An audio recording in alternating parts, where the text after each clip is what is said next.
Hi, everyone.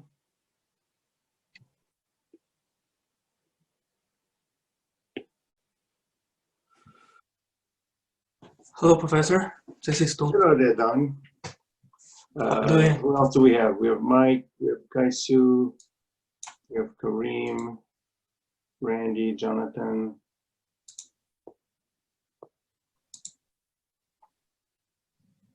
Cici is here. Very good. Hi, Cici. Hi. I see half your face, but that's okay. All right. So, Dong is calling us from Hawaii. That's cruel. Yeah, I'm still trying to figure out how to do that on my. it's in the settings. Yeah, I know. It's just that when I move around, my Yeah. background is too dark. Okay. Anyway, so I have. So you've got a bunch of people from the MFE, actually current MFE students, but also students that are looking to participate next year. So I thought it would make sense to hear from you guys a little bit. So I have, just to introduction, I have Don Young, who is working at Citibank right now. He graduated from the MFE a few years back. I have Cici, who also graduated from the program. One is an analyst, one is a data scientist. So maybe we could see a little bit in terms of what they do, but more importantly, maybe we could start with you, Cici. What is it that, what happened after you graduated? How did you get your first job? What was the process you went through?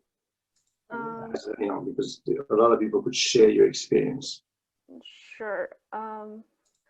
When I graduate, I think my first job, I was recommended by one of my professors. So my previous, most of our employees from my previous company actually graduated from Lehigh. So very powerful alumni network there. That's how I look at my first job. Good. Go ahead. I do apply a lot online when I graduated, but I don't get a lot of response though, because I don't have any working experience by that time. So by that time, I think networking is the most important thing. Okay, so I think this is a theme that keeps coming back over and over and over. And how early before you graduated did you start developing your networking relationships? Well, I would say as early as possible, but I don't start very early. I think it was, I started the second year of my master's degree. Okay, in the beginning of the second year, basically. Yeah. So that makes total sense. What about you, Don? How did you, what was your process? Because I think you've been working at Citibank, right, since you graduated. I joined a regional bank at first in Florida after I graduated. So I joined Citi about 2 years ago. So about the experience of finding the first job, I'm probably a little bit different from others because I'm quite bad at socializing with people. So I didn't spend too much time talking to other people. Maybe that is not a good example, but my approach was like a lot of our classmates were looking for jobs like in trading, in hedge fund, mutual fund, or in consulting firms, or data scientist. So what I was looking for was, at the beginning, was risk management at banks. So it's much less competitive compared with investment bank and hedge fund, right? And also I was open to location, right? Location-wise, I was looking for jobs across the country. So basically what, in the end, I found a job in Florida. So that is another point I want to mention is that right now, even for some large banks, the strategy is to relocate their risk management functions into other non-hub cities. Because for most of people is believing that most of the financial jobs should be in New York City or in other hub cities like Chicago, like Boston. But right now, from my understanding, is a lot of banks expanding their coverage in other cities. Like for Chase, they have large operation in Delaware, in Wilmington. And for Bank of America, for Wells Fargo, they have large offices in North Carolina, in Charlotte. And for Citi, a lot of risk management position is in either Texas or Florida. So for recent graduates, if you are looking for jobs and you don't really care about location, you can probably look into different locations to see if there are any opportunities in other cities other than New York City. So that's interesting. So you're saying that you're seeing them relocating to other in other cities. Right. The risk management function. You Right. just in New York. We saw a lot of layoffs in New York City during the past year for risk management. So it's not really layoff. They will require you to relocate. If you don't relocate, if you are not willing to relocate, you can choose to find another job. But that's true for Chase, as far as I know. So some existing risk management functions in New York City will be relocated to either Texas or Delaware. And for Citi, it's also the same. Although senior management will remain in the New York City, but a lot of junior analysts will be located in other cities. And how did you get that first job? I didn't get the part. How did you get that first job in that local bank? How did that happen? So if you look for other locations, it's much less competitive. So it's much easier to receive interviews. I also applied for a lot of jobs in New York City, but you know there's very competitive market. Like there is a lot of other universities, like New York University or Columbia, within the city. So they not necessarily send you the interview. Even for on-site, I got the interview from Moody's. They asked me if I can pay myself to go to on-site interviews. So they don't really want people that are not within the New York City at that time. So if you're looking for opportunities in other locations, it's much higher opportunities you will receive the interview. That's interesting. That's you. I mean, we interviewed quite a few MFE candidates, and that's an interesting strategy. No one actually. Well, I mean, they got jobs in different cities, but because they happen to move there. But that's interesting that you're actually targeting, and it makes sense because it's probably cheaper for them to be located in a certain area than in New York City, right? Because it's so expensive. And you're right. There's a lot of there's quite a few programs in Philadelphia, especially MFE programs. And I remember when we went to Kabuki. Remember when we went to New York in October, right? We had, Kabuki is currently a student here, and we went to New York. What was it? What was the experience when you went to the conference? You know, there was this IAQF job fair. Oh, well, I think it was very competitive and very intense because there are a lot of outstanding students from and most I think most of them are from universities in New York, so I think Yeah. they have more advantages than us. And that's and there's less programs in the other cities like Philadelphia and another. Okay, so all right, so you got the job. So maybe Cici, your first job that you did over in I think it was Comite. What kind of job was it, and how did what you studied helped you? What some of the courses that helped you the most? Okay. Well, my first job is also more like data scientist. It's not really finance related. So my daily work is more about data management, data analytics. I really think our program is really powerful because we take classes from 3 departments: mathematics, ISE, and business school. So actually the class helped me the most would be the optimization class, because we do like building a lot of optimization models and simulation models for our agriculture clients. So I would say, I know we don't have specific coding classes, but Python are really important for my role, for my positions. So the optimization courses from this is engineering Yes, engineering part of it. classes. But now you're doing something else. For my new job. Yes. I don't know exactly what I'm doing because I'm going to start next week. Okay. But it's kind of the same data analytics for life science industry. Or life science. Okay. Yeah, pharmaceutical related. So again, so because the program has three aspects, right? You've got Yes. the Mathematics, engineer, yeah. the finance, and the Mathematics. the math. So yeah, we're seeing a lot of impact in terms of on the engineering and the data side. I mean, at the end of the day, the math component is just here to help you, get the finance concepts and the engineering. You're not going to be becoming a math anything. I mean, it's just you're a finance person or you're going to be a data person, and the finance and the math helps you accomplish. What about you, Don? When you started, so which area are you more focused on? So my first job, guess, is like a combination. The first bank I joined is a mortgage bank. So most of the assets the bank owns is residential mortgages.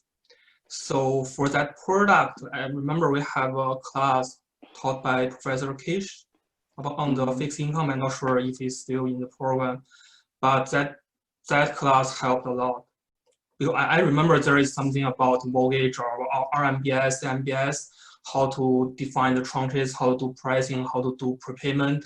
Those are very helpful. It's very related to the real work. And a lot of our models was built in MATLAB. So when I was in the program, all the engineering, I think for one of the engineering course, required programming language was MATLAB. So that also helped. And we also had some hedging programs. We need to use derivatives, so also mathematics helps. So I think the first job is very much matching our program. So everything I learned from the program is very helpful in the job.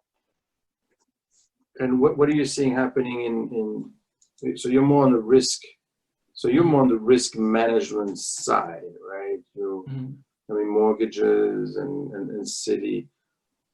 So where are you seeing the trend out there, especially now? I mean, is this on the data side?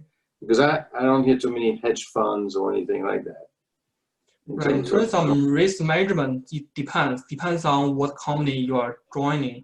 Like, because I have experience in both small bank and large bank.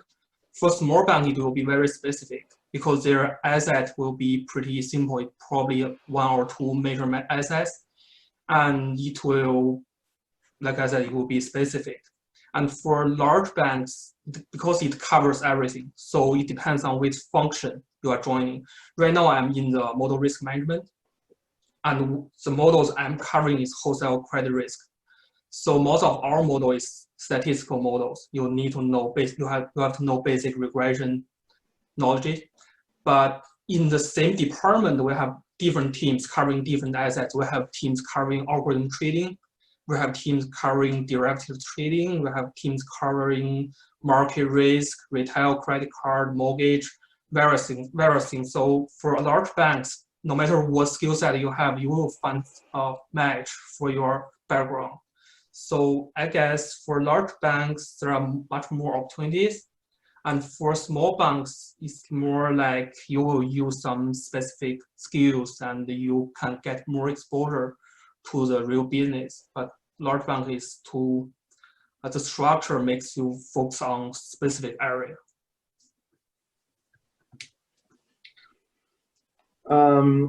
Another question that I have is what we are seeing right now is the option of doing the program in 1 year or in 2 years, and especially the environment that you're seeing, right? The job environment. Do you think that more undergraduates or even people that are working are going to be? Do you see them moving to go back to graduate school or to stay longer basically going back to Because I know that a lot of the position, I think Citibank as well, they're kind of canceling some of the internships that they have, and we're seeing a lot of students going back, or at least staying longer. Are you seeing any trends out there in terms of in your area where they're reneging on some of the internships or they're postponing? Are you seeing an impact on the job market right now? So in terms of internship, the function I'm currently working with is we don't really have interns because a lot of projects will take a few months, right? If you are validating one model, it may take you 3 months to validate the model. And if an intern joins for just like 2 or 3 months, they may not be able to complete any validation projects. So right now we are not really hiring any interns. So I'm not really familiar with on that side, but in terms of hiring, there's no impact on my department. We are still hiring people. We are still onboarding people at this moment remotely. And I don't see much impact. We didn't stop hiring people and we still need more people. Right now, I think in Florida, I think in quantitative modeling, we probably have like 20 or 30 openings. Cici, do you have anything on your side? What did you see when you were out there looking? What was it like? Same. I've been working for my previous company for about 3 years. We don't hire any interns. We only hire full times. But the number of hiring actually based on the projects we have.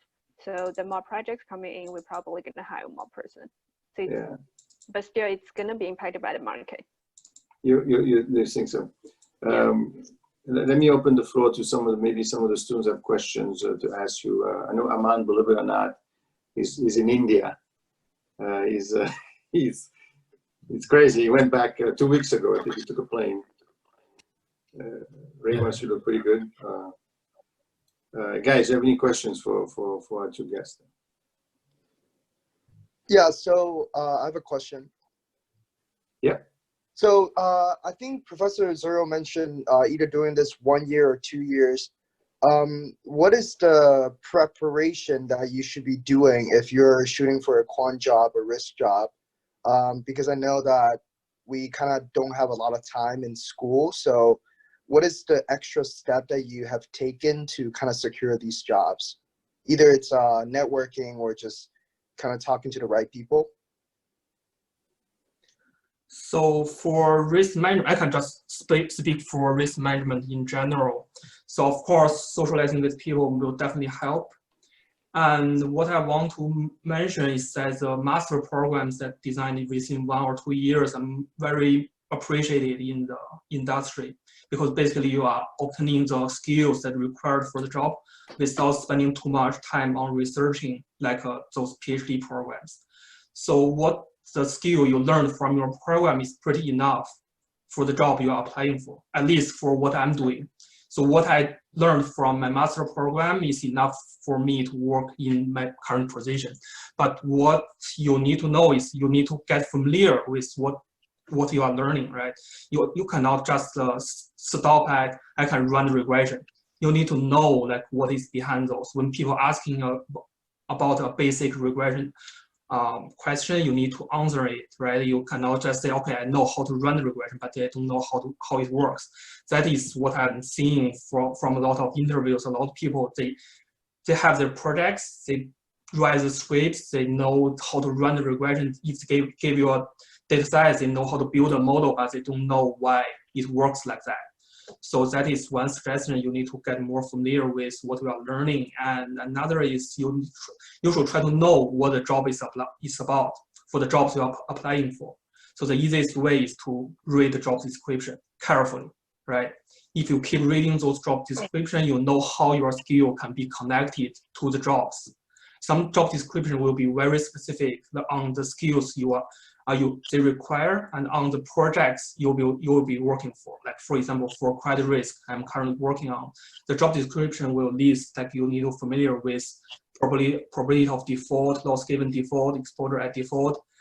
You need to understand those concepts. You need to know how to build those models. It will leverage very basic statistical models, but it will be very helpful you know those concepts. So I guess the easiest way is just to keep reading those job descriptions on LinkedIn or on Glassdoor, so you know like what people are doing in those specific jobs.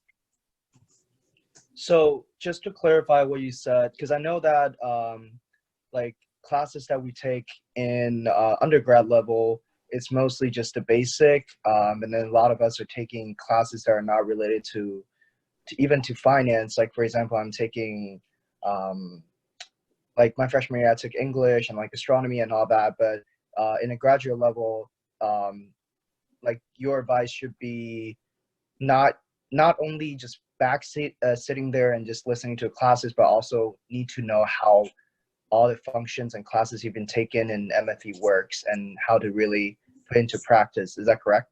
Right. That's basically what I'm saying. Is just for risk management in general, because for risk management, you cannot only focusing on mathematics. You need to know how the business works in order for you to manage those risks. You need to know where the risk is coming from. It's not coming from numbers, not coming from models, but you want to try to manage those. So sometimes we expect you have the basic understanding about how those are working, and you need to know what is behind the surface. Like if you see a number, you need to be able to tell a story instead of only focusing on the numbers. So that is for risk management in general. If you are looking for a position like a pure quant, like you only want to pricing, derivatives pricing, equity trading, I'm not sure, I cannot speak for those positions. Probably for those positions, I see a lot of people with zero finance background. We have a lot of people with physics PhD degree. So for those positions, it's probably different. You only need mathematics or programming skills. So it's largely depending on what kind of jobs you are targeting, like what kind of industry you want to get into and what kind of jobs you are applying for. All right, thank you. Hi, Dom, how are you? I'm good, how are you? I'm all right, thanks. Thank you very much for your insightful journey of getting a job. I have a question. I have two questions, actually. The first one is with regards to the credit risk. You said you're on credit risk model validation side. I just wanted to find out, is this just based on the mortgage, like side of the business, or do you get an exposure on the trading book as well, like model validation on the trade book as well? And then, hello? Yeah, that's my first question. And then I think the second one was just to gain an understanding of, you know how sometimes for some people to actually gain to get access to work. I know some of the banks have these programs where they pair you with somebody who's actually already in the bank, just to make sure that you're getting ready for work in that particular area or field of work. I wanted to find out whether they have those kind of opportunities in your sector of working as well. Okay, so for the first question about credit risk. Yeah, so the model validation. So for model validation. So the side I'm working on is more like the lending side. So for lending, like when you issue a loan, there will be two sides: on wholesale, that you lend money to institutional clients, and also on retail, that you lend money to consumers, like credit card, mortgage. So we have different team covering different products. For my team, we are covering wholesale. So we are covering institutional clients. So basically, those are term loans, leverage loans, those credit products. And another topic you mentioned is the trading book. For trading book, there are several related credit risk topics. Like first is counterparty credit risk. But it's completely different story. It's different from what we are working on. Counterparty credit risk like the CVA, XVA adjustment, those are covered by a separate team. That's on the trading book. And there are also trading with credit products like CDS. Those are again covered by another team. So for Citi, they're covering all kinds of products that we have different teams covering different lines. So that's the first question. About the second one, I think we have some rotation program, but not in model validation. There are some, like from trading desk, we have some model developers that in the rotation programs. Basically for Citi, most of the traders will stay in the model development department for about a year. So before you go to the trading desk, you will first join the development team to know how those models are working. And then you will have the option to rotate to other trading desks or stay in the development function. So that's what my understanding. I'm not sure about the details, but I think there are some rotation programs to help you understand what the work is like. I think those are full-time job. I think a lot of people will join as a summer intern at first, but then they join as a full-time analyst in the rotation program. But I don't know much of the details because that's on the front desk. All right, thanks. So on your, if you don't mind me just having a follow-up question. So on the, just to get an understanding, I know you mentioned that the majority of people that you have are like PhDs in physics and the like. What kind of skill sets comprises your trading team, your model development team that ends up being your trading team? I'm just curious to find out, like what kind of. So it will depend on the product. Like for equity trading, like basically it's Black-Scholes, right? It's some derivation with Black-Scholes. So Yeah. for active trading, we have a lot of people with similar background as you guys in the MFE program. Yeah. But for other trading department like commodities, that is related to a lot of more complicated models. You need to consider both the term structure and storage costs. So they involve a lot of much more complicated models. So most of people working on commodities trading will have background in physics. And also for credit risk, for people currently working with, a lot of people will have statistical background, All right. either from a master in statistics or PhD in statistics. And I think that's pretty much it. For pricing evaluation, derivative trading in general, most people will have mathematics or physics background, but they do hire people with MFE masters. So it depends. It depends on which exact team you are applying for. Okay. All right. Thank you very much. Cici, in your recent job search, when you were interviewing, and in addition to the previous one as well, did this probably applies to the first one, because what about projects? Did when you interviewed, the question of projects or internships, or if you don't have an internships, how do you play with that? How does that come into play when you go for the interview? For my new job, my interview question, I mainly focus on my previous working experience. Correct, but the first job. But for the first job, it's more like it's also mixed. It's an internship I did when I was in college, and the projects I did for school, like the capstone projects I did in Lehigh University. So they were. Was this a capstone with Lehigh, or was it a capstone with outside? With Lehigh. Okay. So that's another themes that we see developing. Yeah, they will want to say like how your skills you have done for the project, how you can fit your skills to the current position. Great. Any more questions? I'd love to ask both of you. Like I know Mr. Yang mentioned earlier that the stuff that you learn at university is really, really useful. So everything that you learn in university is all you need to do for your job. It's all you need to know for your job. But I'd love to hear from both of you beyond that, beyond academics and what you learn on the job. What are the resources that you find so helpful to you? Because like Professor mentioned, I'm in India right now. And so I don't have any access to anything academic from my professors. I don't have a job yet, so I don't have the ability to keep up with things from there either. So for someone like me who doesn't have academic resources or resources from his job, what do you think are the best ways to polish up yourself? Resources, things you can read, maybe things you can keep up with, anything that you think?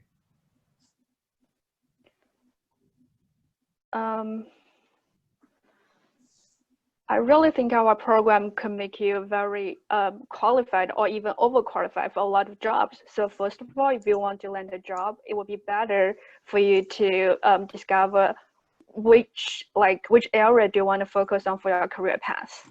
Your first job is really, really important because that's your working experience, and you're more likely to land a job like close to your previous job. Like me, I do data analytics. It's more likely for me to land the next job like data analytics.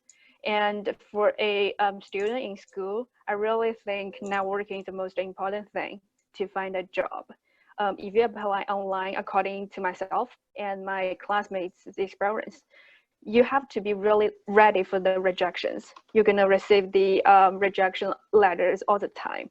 Our record would be like maybe 1 out of 100 like applications you can land an interview. But for networking, if you know someone in the industry and close to the job you want to look for, the rate might be, I don't know, maybe 80%, they can give you an interview. So it's much, much more likely to have an interview compared to just like blindly apply online. But to a student in school, maybe you don't have a lot of network for people in the industry. So like what our professor did right now, it's really powerful alumni networking right now. You can like reach out to the students who graduate earlier from this program. They might already have experience in the industry and they might like have openings. Or the professors, they will also have their own connections. That's really powerful and much, much more likely to land you an interview. In fact, when Zizi were looking for another job, you know, I asked the network, hey, and there were a couple of options, jobs that came out. That was really helpful. Yeah, and we'll have more of that because as the more people graduate and the more we expand the network, then you know, we give each other jobs. Really, it's a lot easier than having to fight, quote unquote, with all of the other students. And Dong mentioned that, you know, you're better off than go compete somewhere else. You don't have to compete in New York City, because ultimately you could always move back in once you're. In fact, that's what happened. Because now you're working in New York right now, right? I'm still in Florida. Oh, you're still in Florida. Okay. Yeah. Well, that's where you have your nice background. Okay, so we've learned 3 things. Networking, obviously, again, reinforcement of that. Projects are important, internships, especially when you're interviewing for your first jobs. And you don't have, you know, be smart in your approach. I mean, yeah, nobody wants to work in New York City, but then, you know, especially now, it's going to be a lot tougher. You know, look for other situations. I mean, we have a lot of MFE students. I mean, Kumite was in New Jersey. Don is in Florida. We had a couple of people that were in Boston, in Atlanta. So it doesn't have to be New York. It could be lots of different areas, especially now that everybody's going remote. You know, the location is starting to become less and less relevant. Any more questions for our guests before I let them? Oh, Kabuki, go ahead.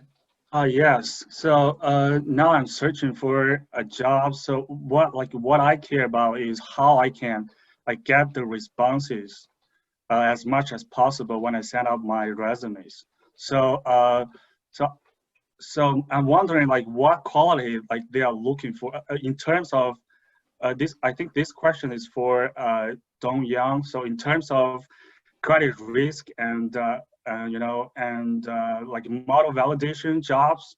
So what quality they're looking for in a candidate. So is it projects or work experience or even some certificates like FRM? So what are the key elements that they are looking for in our resumes? Yeah, so I think that's a good question, because one of the issues we are seeing is the resume of master graduates looks pretty much the same. So everything we have 30 resumes, everyone is the same. They attend the same college, have the same courses, have the similar internship back home, and they have similar projects. So it's very hard for us to pick someone. So what we are really looking for is something relevant. So it's not necessarily need to be something complicated. It need to be relevant. That's what I said before previously about reading the job descriptions. We want something that's showing up in the job descriptions to show in your resume. Like if we are saying, okay, we are looking for someone to validate credit risk models, it's better to see someone has relevant courses, either from the university program you are attending or from other online courses, because there is a lot of resources right now, right? From those online courses websites, you can take some credit risk management courses there, then show that you, at least you understand basic concepts. So that is something makes you stand out from other graduates that it can be coming from projects, can be coming from courses, can be coming from your previous experience. Because right now, what I'm seeing is some programs like University of Connecticut, they have a program specific for risk management. So they will have course projects in stress testing. So they know what is CCAR, what is DFAST, and what is credit risk for stress testing. So that will make them much easier to get an interview because they did what we are doing right now every day. So I think that is one of the most important things that you can do. Like at least you can list some relevant elements in your resumes to show that, okay, my resume is matching for this specific jobs I'm applying for. It's not showing I'm an average master student. It's saying, okay, I'm interested in this job and I have some backgrounds in this. So I think that will be very helpful. Okay, thank you. So it's about like how much you match with the job, right? Okay, so I think I have another question. So is like when it comes to applying for risk management jobs, like how important is the certificate FRM? So would that be a big plus? Yeah, I would say yes. Certificates will help a lot. At least they will know like you have understanding in those basic concepts. I wouldn't say like if you pass like a level 1, level 2, or you just list you are level 1 candidate, it means you are taking the level 1 test, right? It basically meaning you are preparing for CFA pro. Those won't help that much. But if you pass level 2 or level 3 of CFA, or if you pass both levels for FRM, it will help a lot from risk management jobs. Okay, thank you both for the insight. Thank you. Thank you. So if there are any more questions, we'll let Cici and Don go. And guys, can you stay behind so we could conduct our student development course? So yeah, thank you very much for your help. I won't take too much of your time. This was great. Since you participate, we're going to send you a gift, a Lehigh University gift, as soon as we open. And again, thanks for everything, okay? Thank you. Good luck. Bye. Bye. Stay safe. Bye. Thank you. Thank you very much. Stella, don't go anywhere. We need to talk. Thank you, guys. Thank you. Thank you. Hey, Ramos. Yep. What the heck is going on with your picture thing? I mean, you know. What do you mean? Well, here we go. This is good. But what is this at the bottom? Like, you know, we're kind of seeing. Bottom, no, that's my. Sorry, I have to charge my phone. I couldn't connect with the, and then the charger is a little bit weird, so I can't scooch. What the heck? Well, let me unplug it. It's at 10%. What the? And now the reason I'm making a big deal of it, you know, like Masala, right? He's there. He looks very professional, and Aman and Kabuki. You know, and it's important because you know you've got these people. You never know. I mean, they may contact you there to remember you, right? Right. I'm gonna hook you up. I'm gonna hook you up with these guys. You know, in the LinkedIn thing, and who knows? Because Cici actually, she left Comite not too long ago, and